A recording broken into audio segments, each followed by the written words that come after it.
네, 오늘은 하나님이 기뻐하시는 모습이란 제목으로 말씀을 드리겠습니다. 오늘 말씀에 모세의 영적 권위에 도전한 미리암과 아론의 이야기가 등장을 합니다.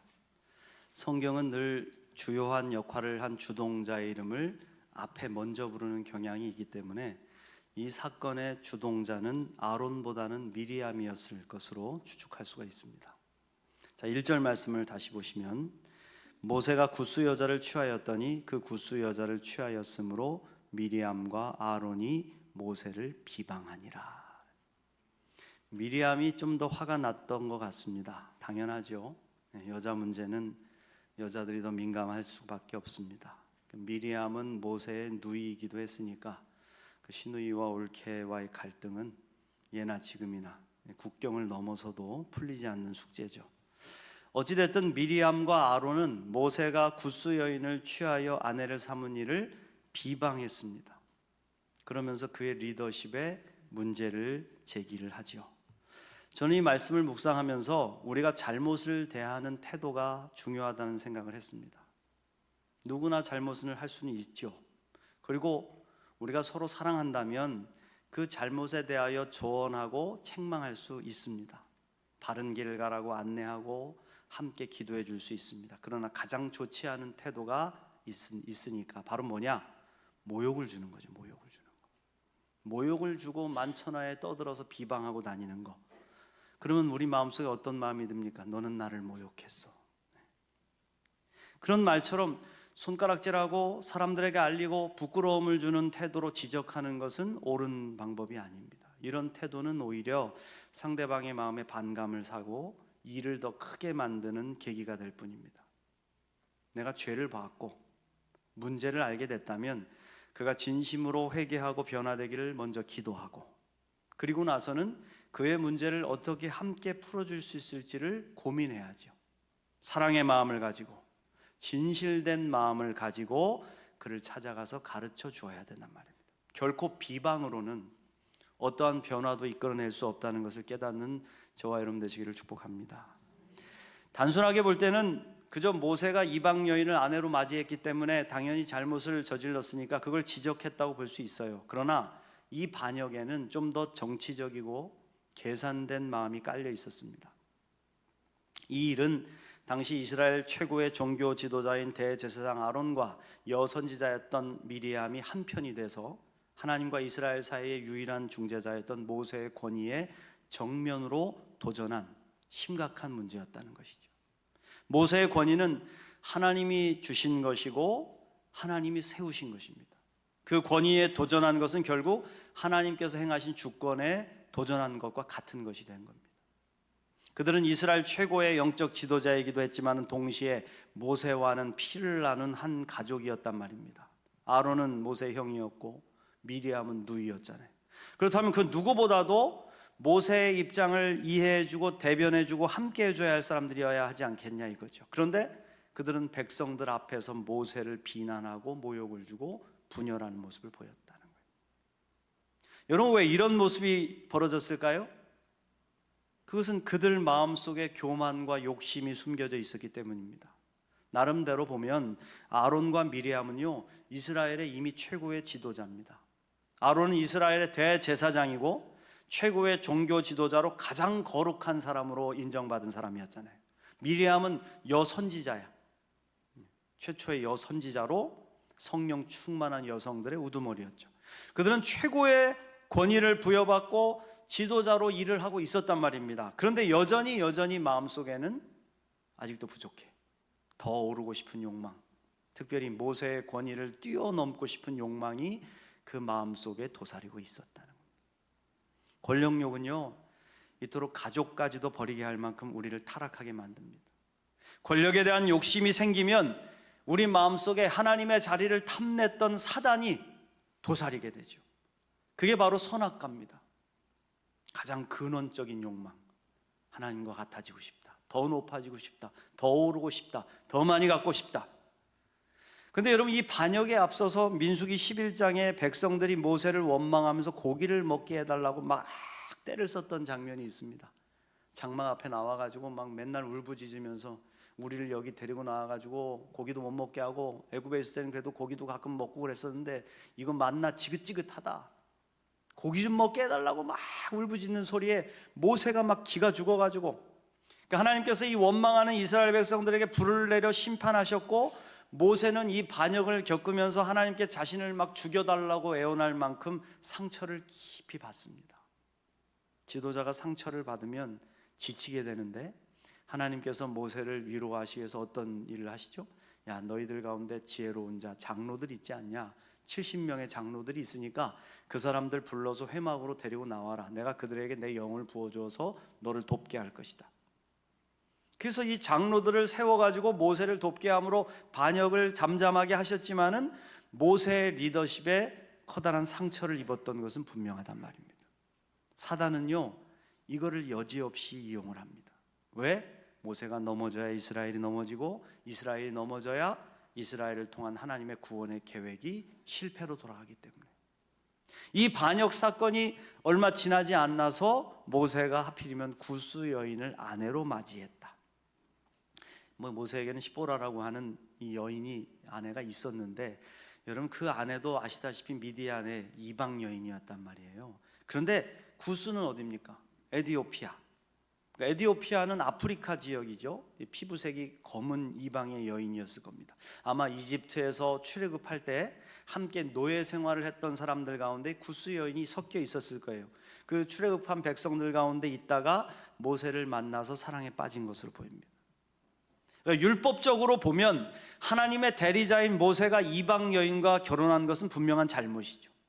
그런데 이 잘못을 지적하는 미리암과 아론의 태도가 올바르지 않았단 말입니다. 죄를 지적하는 것이 아니라 영적인 권위에 도전하면서 자신들을 높이려는 욕망을 나타냈기 때문이죠. 여러분 명심하셔야 돼요. 다른 사람의 실패를 이용해서 자기가 높아지려고 하는 마음은 옳은 모습이 아닙니다.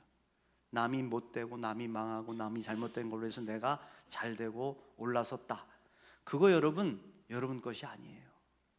하나님 그걸 좋아하지 않습니다. 잠언 24장 17절부터 18절 말씀에 내 원수가 넘어질 때 즐거워하지 말며 그가 엎드러질 때 마음에 기뻐하지 말라. 여호와께서 이것을 보시고 기뻐하지 아니하사 그의 진노를 그에게서 옮기실까 두려우니라.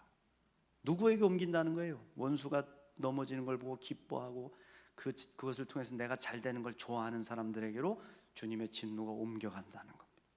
그러니까 하나님은 우리의 말과 행위를 보고 계시죠. 그래서 오늘 2절 말씀을 잘 보십시오. 다시 보시면 그들이 이르되 여호와께서 모세와만 말씀하셨느냐 우리와도 말씀하지 아니하셨느냐 하매 여호와께서 이 말을 들으셨더라. 여러분 자 보세요. 미리암과 아론은 모세의 잘못을 지적하며 비방했습니다. 그러면 찾아와서 모세 좀 봅시다. 우리가 지금 좀 모여가지고 이 문제에 대해서 논의 좀 해봅시다. 그리고 이 일은 율법적으로 잘못됐으니까 회개하시고 마음을 고쳐 바로 잡으십시오. 백성들의 지도자로 다시 온전히 서주십시오. 그렇게 부탁하면서 기도해야 마땅할 것인데 어떤 말을 합니까? 하나님이 모세하고만 말씀하셨느냐? 우리하고도 말씀하셨다. 다시 말하면 모세는 잘못했으니 끝났다. 모세가 아니어도 우리도 하나님과 대화하면서 백성을 이끌 수 있다. 이런 말이 그 속에 숨겨져 있는 것이죠. 모세를 밀어내고 자신들이 영적인 최고 지도자가 되겠다는 속셈을 드러냈다는 겁니다. 어찌 보면 모세의 최대 위기의 순간입니다. 이미 70인의 장로에게 권력을 분산했어요. 모세 혼자서 가지고 있었던 그 집중됐던 권력이 70인의 장로들에게 권산이 분리되도록 지도했고 지시했죠. 그들에게도 하나님의 성령이 임했단 말입니다. 심지어는 그 70인 가운데 두 사람이 나 귀찮기도 하고 안 나갈 거야 그래가지고 회막으로 모이라는 주님의 말씀에 거부하고 회막 가운데 자기들 집에 그냥 머물러 있었는데 그들에게도 하나님의 성령이 가서 임했단 말이죠. 이들이 막 예언하고 방언하는 모습을 백성들이 본 거예요. 난리가 난 거죠. 와, 모세만 영적으로 하나님과 소통하는 사람이 아니네. 여기 70인의 장로들도 하나님의 영이 임하네. 맞다. 모세가 아니어도 미리암과 아론도 우리를 이끌 수 있겠다. 그런데 이 위기의 순간에 모세가 참 특이한 모습을 보이죠. 바로 침묵했다는 겁니다. 자기 자신을 변명하거나 미리암과 아론의 비방에 대적하지 않습니다. 또 대적한다 한들 가족들끼리 그게 뭐 하는 것이고, 그게 백성들에게 본이 되겠냔 말이죠. 화를 낼 수도 있었고, 하나님께 기도해서 그들에게 벌을 달라고 요청할 수도 있었고, 군대에 명령해서 그들을 가두라고 할 수도 있었겠죠. 그런데 모세는 한마디도 대답하지 않고 침묵했습니다. 그리고 하나님은 이런 모세를 불쌍히 여기셨다.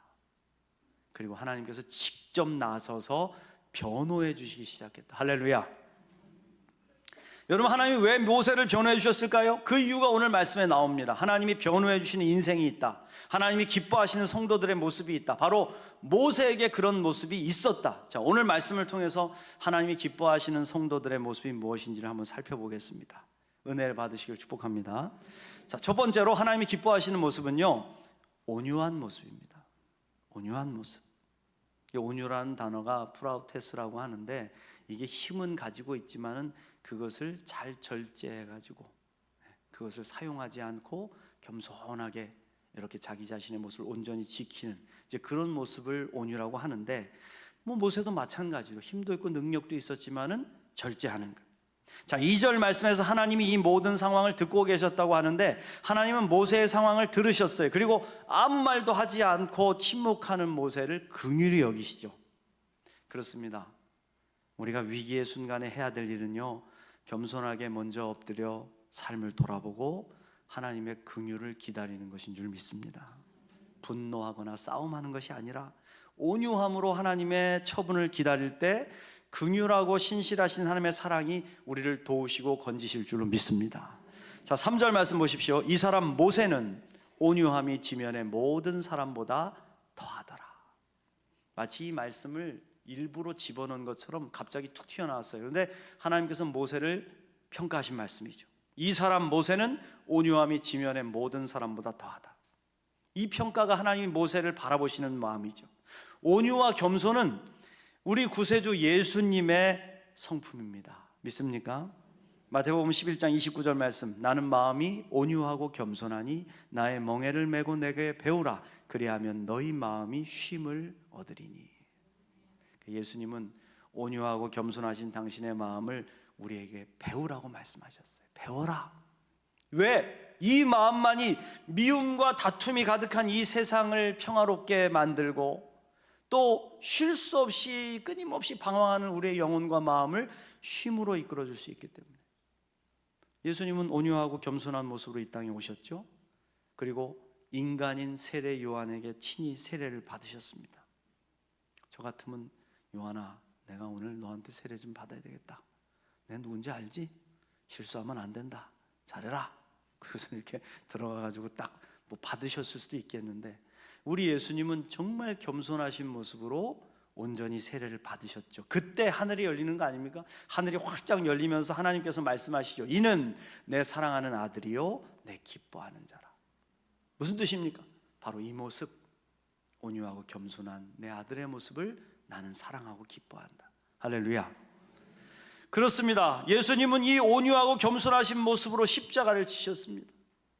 고난주간을 보내시면서 겸손하게 허리에 수건을 두르시고 제자들의 발을 씻어주셨고, 십자가의 모진 고통을 당하시면서도 그저 도살장에 끌려가는 어린 양처럼 온유하게 그 모든 것을 받으시고 온 인류를 구원하신 줄로 믿습니다. 그런데 주님은 그런 주님을 그냥 사망에 두시지 않으시고 다시 살리셔서 모든 이름 위에 뛰어나게 하시고, 할렐루야, 온 세상의 구원자요 심판자로 세우신 줄로 믿습니다. 그렇습니다. 하나님은 온유하고 겸손한 사람들을 사랑하고 기뻐하십니다. 그리고 그들에게 복을 주십니다. 어떤 복을 주실까? 예수님께서 여러분 말씀하신 8복이 있어요. 8가지 복인데 그 가운데 온유한 자에게 주시는 복이 있습니다. 마태복음 5장 5절 말씀에 온유한 자는 복이 있나니 그들이 땅을 기업으로 받을 것이고, 이 땅은 이 생에서 우리가 살아가는 동안에 받는 땅도 있고 영원하신 하나님의 나라에 세워지는 우리의 기업으로도 세워질 줄로 믿습니다. 바로 이를 증명한 사람이 이삭이죠. 이삭이 우물을 팠던 이야기 창세기 26장에 나오지 않습니까? 그랄 땅에 거주하면서 우물을 파는데 팔 때마다 블레셋 사람들이 찾아와서 자기들 우물이라고 시비를 걸죠. 그러면 이삭은 싸우지 않고 온유한 모습으로 양보하고 자리를 옮겨갑니다. 그리고 아무 대꾸도 하지 않고 다시 우물을 팝니다. 그러면 또 그날 사람들, 이 블레셋 사람들이 찾아와 가지고 자기들 거라고 시비를 걸죠. 그러면 또 이삭은 아무런 대꾸도 하지 않고 다시 다른 곳에 가서 우물을 팝니다. 근데 어떻게 됐어요? 이삭의 온유함에 기가 죽은 블레셋 사람들이 다시 시비를 걸지 못하게 됐죠. 이삭은 그곳을 르호봇이라고 하여서 여호와께서 우리를 넓게 하셨으니 이 땅에서 번성하리로다 하는 승리의 찬송을 부른 줄로 믿습니다. 그렇습니다, 여러분. 결국은요, 온유함이 강함을 이겨요. 믿습니까? 겸손한 사람, 온유한 사람을 하나님이 기뻐하시고 도우시기 때문에. 그러므로 이 온유한 마음을 가진 사람들에게 하나님의 측은지심이 발동된다. 주님께서 그러실 거예요. 아이고 답답하구나, 아무 말도 못하고 있는데 불쌍하구나, 내가 도와줄게, 내가 내 편이 되어줄게. 하나님만 겸손히 바라보는 온유한 성도, 오늘날 우리가 이 고난주간을 맞이하면서 싸나운 성도가 아니라 온유한 성도가 되시기를 주님의 이름으로 축복합니다. 두 번째로 하나님이 기뻐하시는 모습은 충성하는 모습이다. 충성하는 모습. 하나님은 본격적으로 모세를 변론해 주시기 위해서 미리암과 아론을 회막으로 부르셨습니다. 이게 참 중요한 것 같아요. 가정이나 공동체에 다툼이 일어났을 때 너무 드러내놓고 막 이야기하는 것 좋지 않습니다. 이 부정적인 어둠이 가정이나 공동체의 다른 구성원들에게 반드시 영향을 끼치기 때문이에요. 어둠과 죄는 더 빠르게 퍼져나가는 습성이 있습니다. 그리고 어떻게 됩니까? 처음에 일어났던 것과는 전혀 다른 이야기들이 거기에 번져나가게 되죠. 왜? 보는 눈이 많기 때문에. 각자가 보는 대로, 각자가 생각나는 대로 이야기를 더한단 말입니다. 그러면 나중에는 여기서 시작됐던 이야기가 나중엔 여기서 이만해지는 거죠. 그러므로 다투는 모습, 분노의 모습을 되도록이면 자녀들이나 공동체의 다른 사람들에게 보여주지 않는 게 좋습니다. 내가 오늘 아무개 집사님하고 싸우고 싶으면 한번 그냥 해보자 그러고 싶으면 참으시란 말이에요. 좀 참고 여러분 숨을 한번 골라요. 후 하고 좀 숨을 고르고, 그리고 기도하고 시간을 좀 두고 마음을 가라앉힌 후에 조용한 곳에서 함께 만나는 거죠. 그러면 새롭게 바라보는 눈이 열리고 상대방의 입장을 생각할 수 있는 지혜가 생길 것입니다. 무엇보다도 우리의 문제를 하나님 앞으로 가져가 기도하고 지혜를 구하는 것이 중요하다. 우리 하나님은 백성들 앞에서 가장 위대한 지도자인 모세와 아론과 미리암이 싸우는 모습 보여주는 걸 원치 않으셨어요. 야, 너희들 뭐 하는 거냐? 백성들이 보고 있는데 부끄럽지 않냐? 너희들 지금 당장 회막으로 모여라 그러셨잖아요. 자, 4절부터 보시면 여호와께서 갑자기 모세와 아론과 미리암에게 이르시되 너희 세 사람은 회막으로 나아오라 하시니 그 세 사람이 나아가며 여호와께서 구름 기둥 가운데로부터 강림하사 장막문에 서시고 아론과 미리암을 부르시는지라. 그 두 사람이 나아가며 이르시되 내 말을 들으라. 너희 중에서 선지자가 있으면 나 여호와가 환상으로 나를 그에게 알리기도 하고 꿈으로 그와 말하기도 하거니와 내 종 모세와는 그렇지 아니하니 그는 내 온 집에 충성함이라. 할렐루야. 무슨 말씀입니까? 하나님이 만나주시는 급수가 있다는 거예요. 우리가 하나님을 만나고 싶은 마음은 다 있을 겁니다. 꿈에서라도 주님을 뵐 수 있다면 영광이겠죠. 그런데 주님께서 선지자들을 만나실 때는 환상과 꿈으로 만나주시고 주님의 뜻을 전달해 주셨지만은 모세는 만나주시는 급이 달랐다는 거예요. 나는 모세와 직접 이야기한다. 모세는 나의 형상을 봤다. 그는 내 영광의 광채의 빛을 봤다. 모세는 나와 직접 이야기한다. 여러분, 우리 입장에서 볼 때는 좀 서운할 수도 있는 말씀이지만 하나님이 만나주시는 방법이 사람마다 다르다는. 그런데 모세를 직접 대면하여 만나주신 이유가 있습니다. 그게 뭡니까? 바로 내 온 집에 충성함이라. 할렐루야. 그렇습니다. 하나님이 가장 기뻐하시는 모습, 그리고 직접 우리를 만나주시고 함께 동행하시는 모습은 충성하는 모습입니다. 정말 모세처럼 하나님 앞에 충성한 백성이 어디 있습니까? 80이 넘은 고령의 나이에 하나님의 부르심을 받아서 두렵고 떨리는 마음으로 바로 앞에 서서 이스라엘 백성들을 출애굽시켜내고 시내 산에 올라가서 십계명을 받고 하나님의 명령을 듣고 백성들에게 전달하고 백성들이 죄를 범하면 대신 죽여달라고 기도하면서 단 하루도 모세는 편하게 잠들 수 없었을 겁니다. 그 누구보다도 여호와 하나님 앞에 철저히 충성한 종이었기 때문에 모세는 하나님을 날마다 만날 수 있는, 하나님께서 모세의 충성을 인정해 주시고 그를 대면하여서 만나 주신 거예요. 우리 교회도 마찬가지인 것 같아요. 저 우리 장로님하고 자주 만납니다. 거의 뭐 오실 때마다 제 방에 오시면 만나요. 근데 뭐 심심해서 만나겠습니까, 여러분? 교회 일 서로 이야기 나누고 교회가 해야 될 일이 무엇인지 방향 이야기하고, 그래서 날마다 만나가지고 이야기하고. 근데 그 방법 하나밖에 없어요. 충성하시기 때문에. 교회밖에 모르고 교회 일하면 제일 앞장서서 나서서 뛰어가서 일하기 때문에 담임 목사하고 만날 수 있는 거죠. 마찬가지라는 거죠. 하나님이 우리를 만나주시고 함께 하실 때도 마찬가지 아닙니까? 우리가 얼마나 하나님을 사랑하고 주님 주신 사명에 충성하느냐, 그걸 보시는 거죠. 그 깊이에 따라서 우리를 만나주시는 급이 다르단 말입니다. 하나님이 주신 사명을 대수롭지 않게 여기고 상황과 여건에 따라서 충성의 깊이가 달라지고, 하나님의 일보다는 언제나 내일이 먼저인 사람과 어찌 하나님이 깊은 대화와 신뢰를 주고받으실 수 있겠냐 말입니다. 사랑하는 성도 여러분, 이 말씀이 좀 기분 나쁘게 들으실 수 있겠지만 우리도 하나님 앞에 그런 평가를 받았으면 좋겠어요. 너는 나에게 온전히 충성한 사람이다. 할렐루야. 충성스러운 성도의 삶을 살아서 하나님이 기뻐하시고 함께 하시고 인정하시는 은혜를 입으시기를 축복합니다. 마지막으로 하나님이 기뻐하시는 모습은 거룩한 삶의 모습이죠.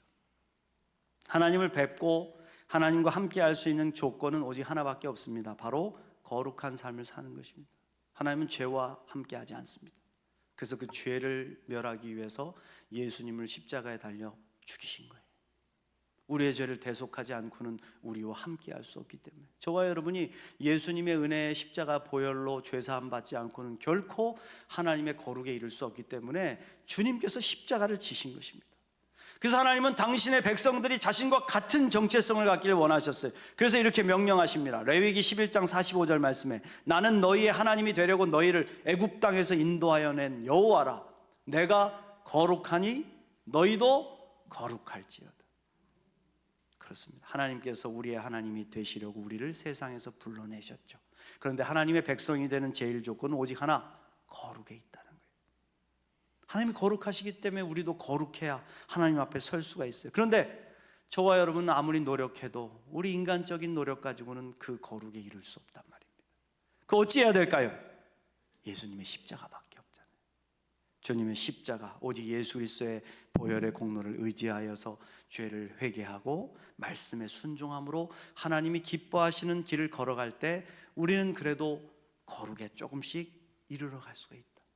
믿습니까? 또 하나의 방법은 하나님을 두려워할 줄 아는 마음을 갖는 거죠. 오늘날 그리스도인들이 세상으로부터 지탄받는 가장 중요한 이유가 뭐냐? 그건 하나님을 두려워하지 않기 때문입니다. 하나님의 살아계심을 믿는 자들조차도 인정하지 않아요. 그래서 저는 교회 예배당에 앉아있는 사람들하고 해서 다 하나님의 살아계심을 믿느냐? 그렇지 않다고 봅니다. 그래서 오히려 비신앙인이 많이 앉아있다. 하나님을 살아계심을 믿는 사람은 하나님을 두려워할 줄 알죠. 그게 하나님을 경외하는 마음 아닙니까? 성경은 뭐라고 합니까? 하나님을 경외하는 것이 지혜의 근본이다. 자, 오늘 말씀 8절을 다시 보시면 그와는 내가 대면하여 명백히 말하고 은밀한 말로 하지 아니하며 그는 또 여호와의 형상을 보거늘 너희가 어찌하여 내 종 모세 비방하기를 두려워하지 아니하느냐. 이 말씀은요, 모세를 세우시고 함께 하시는 분이 하나님이심을 분명히 하신 말씀입니다. 모세를 비방하는 것은 나를 비방하는 것인데 너 두렵지 않느냐, 그런 말씀이죠. 다시 말해서 너희들이 내가 살아있음을 믿고 나를 경외하는 마음을 가지고 살아가고 있느냐, 이런 질문입니다. 하나님의 살아계심을 믿어야 하나님 앞에 두려움으로 설 수 있잖아요. 멋있는 말, 코람데오, 신전의식, 하나님 앞에서 우리가 입으로는 고백하는데 과연 하나님의 살아계심을 인정하고 살아가고 있느냐, 그 하나님 앞에 두렵고 떨리는 마음으로 서 있을 수 있느냐, 그 마음이 있어야 죄를 멀리하고 우리의 삶을 거룩하게 지켜갈 수 있지 않겠냐 말이죠. 하나님은 세속에 물들지 않고 자기를 지켜서 거룩한 삶을 살려고 몸부림치는 성도들을 기뻐하시는 줄로 믿습니다.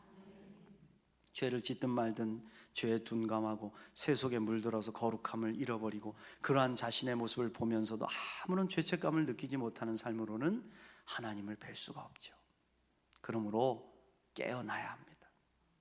사랑하는 성도 여러분, 이번에 종려주일 오늘 맞이했는데 이제 한 주일 동안 우리가 고난주간을 보내게 될 겁니다. 이 주간에 우리 어린 양 되시는 예수님의 모습을 본받아서 저와 여러분도 더 온유하고 겸손한 모습으로 서시기를 축복합니다. 그래서 하나님의 긍휼을 입으셔야 된다. 그리고 하나님이 인정하시는 충성된 모습을 가지시기를 축복합니다. 하나님을 만날 수 있는 거룩한 삶을 살아서 모세처럼 주님이 인도하시고 지키시고 보호하시는 복되고 아름다운 인생을 살아가시는 저와 여러분 되시기를 간절히 축원합니다.